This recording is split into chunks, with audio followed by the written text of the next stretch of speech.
জয় মা শ্যামসুন্দরী পৃথিবীর একমাত্র মন্দির যেখানে মা কালী ছোট্ট বাচ্চা রূপে পূজিত হয়। 5 বছরের কন্যা রূপে মা এখানে পূজিত হন।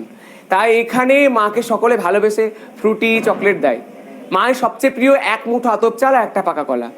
মা সবচেয়ে পরিচিত কলকাতার জীবন্ত কালী বলে। মায়ের কাছে এখানে এসে কেউ খালি হাতে ঘুরে যায় না, যে যা চায় তাই পায়। আমার নিজের দেখা এখানে 7-10 দিন আগে ঘটনা বলছি। ডাক্তার বলেছে সে বাঁচবে না, মাথায় টিউমার হয়েছিল, ব্রেন টিউমার।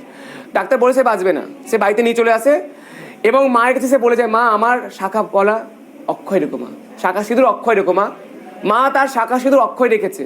তার জন্য না লেগেছে মাকে কোনো কিছু দেওয়া, শুধু কি দেওয়া লেগেছে, মা তুমি ছাড়া আমার কেউ নেই, মা দয়া করো। মা যে যেখান থেকে এই ভিডিওগুলো দেখছেন সেখানে বসেই মাকে বলুন, মা তুমি ছাড়া আমার কেউ নেই, মা দয়া করো। মা মা আপনাদের প্রত্যেকের বাড়ি যাবে।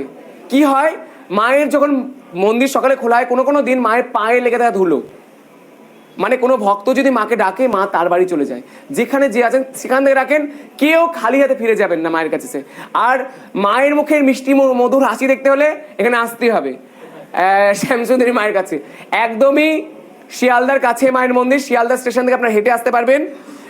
মায়ের মন্দির হলো 23 নম্বর কার্তিক স্ট্রিট, কলকাতা 9। এখান থেকে আপনারা কেউ খালি হাতে ফিরে যাবেন না। আগামী 19